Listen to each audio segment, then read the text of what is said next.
दोस्तों आज की वीडियो में जानेंगे बिना फ्यूज इंडिकेटर के सिर्फ स्विच और सॉकेट वाला एक्सटेंशन बोर्ड का कनेक्शन वायरिंग कैसे होता है, इसमें कितना mm का वायर डालेंगे और इस पर क्या क्या चला सकते हैं। दोस्तों इसका कनेक्शन वायरिंग सीखने के लिए वीडियो को लास्ट तक और ध्यान से देखना होगा, तभी आपको समझ में आएगा।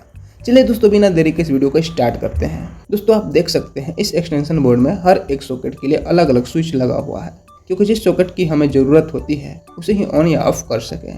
दोस्तों इसका कनेक्शन वायरिंग करने के लिए मैं सबसे पहले इसे प्लग दे रहा हूँ, आप देख सकते हैं।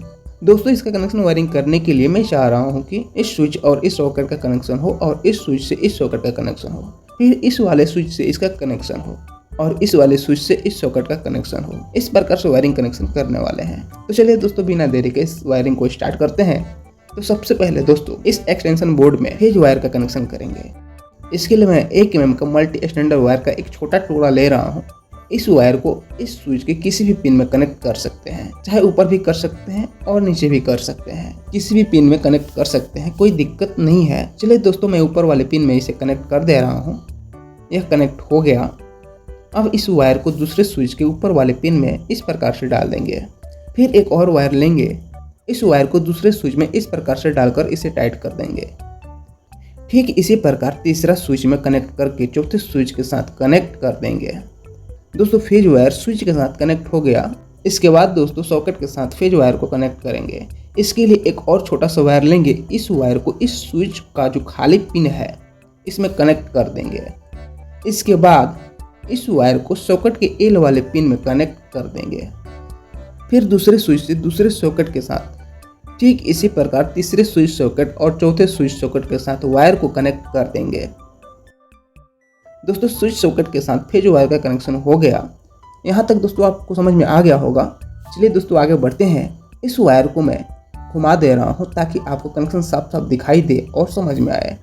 अब इसमें न्यूट्रल वायर का कनेक्शन करेंगे। इसके लिए एक छोटा वायर लेंगे और इस वायर को सॉकेट के एन वाले पिन में कनेक्ट कर देंगे, जिसपे एन लिखा हुआ है, और इस वायर को दूसरे सॉकेट के एन वाले पिन में लगा देंगे। फिर एक और वायर इसी सॉकेट में लगाकर टाइट कर देंगे। फिर एक और वायर लेंगे, इस सॉकेट में लगा करके इसे अच्छे प्रकार से टाइट कर देंगे। ठीक इसी प्रकार तीसरे सॉकेट और चौथे सॉकेट के साथ वायर को कनेक्ट कर देंगे। दोस्तों आप देख सकते हैं इस बोर्ड में फेज और न्यूट्रल वायर का कनेक्शन हो गया। अभी इसमें अर्थिंग का कनेक्शन बाकी है। अगर आप चाहें तो इसका कनेक्शन छोड़ सकते हैं, लेकिन इसका कनेक्शन करना सेफ्टी पर्पस के लिए जरूरी होता है। चलिए दोस्तों आगे बढ़ते हैं। अब इसमें अर्थिंग वायर का कनेक्शन करने के लिए 0.75 mm का वायर का टुकड़ा लेंगे और इस वायर को सॉकेट के अर्थिंग वाले या ग्राउंड वाले पिन के साथ कनेक्ट कर देंगे।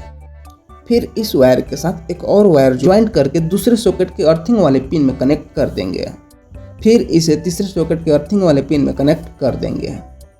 दोस्तों आप देख सकते हैं इस बोर्ड में न्यूट्रल फेज और अर्थिंग वायर का कनेक्शन कंप्लीट हो गया है। अब दोस्तों इसमें मेन सप्लाई का न्यूट्रल फेज और अर्थिंग के वायर का कनेक्शन करेंगे, जिस वायर से इस बोर्ड में सप्लाई मिलेगा। सबसे पहले दोस्तों मेन सप्लाई के अर्थिंग वायर को इस अर्थिंग वायर के साथ जोड़कर चौथे सॉकेट के अर्थिंग वाले पिन में कनेक्ट कर देंगे।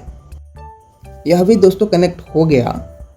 अब दोस्तों मेन सप्लाई के न्यूट्रल वायर को इस सॉकेट के न्यूट्रल वाले पिन के साथ कनेक्ट कर सकते हैं, या यहाँ पर भी कनेक्ट कर सकते हैं, या किसी भी सॉकेट के न्यूट्रल वाले पिन में कनेक्ट किया जा सकता है। चलिए दोस्तों मैं यहाँ पर इसे कनेक्ट कर दे रहा हूँ।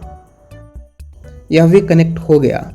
दोस्तों आप देख सकते हैं इस बोर्ड में न्यूट्रल और अर्थिंग वायर का कनेक्शन हो गया। चलिए दोस्तों अब इसमें मेन सप्लाई के फेज वायर को कनेक्ट करते हैं। इस वायर को कनेक्ट करने के लिए जो यह स्विच है जिसमें येलो वायर कनेक्ट हुआ है, इन स्विच में से किसी भी स्विच में मेन सप्लाई के फेज वायर को कनेक्ट किया जा सकता है। चलिए दोस्तों मेन सप्लाई की फेज वायर को इस स्विच में कनेक्ट कर दे रहा हूँ। दोस्तों आप देख सकते हैं इस बोर्ड में मेन सप्लाई का न्यूट्रल फेज और अर्थिंग का वायर इस बोर्ड में कनेक्ट हो चुका है और इस बोर्ड का सारा कनेक्शन वायरिंग फाइनल कंप्लीट हो चुका है। आप इस प्रकार से स्विच सॉकेट वाला एक्सटेंशन बोर्ड का कनेक्शन वायरिंग कर सकते हैं। अगर आप चाहें तो इसे समझने के लिए वीडियो को पॉज करके स्क्रीनशॉट ले सकते हैं। दोस्तों हमारा एक्सटेंशन बोर्ड बनकर रेडी हो चुका है।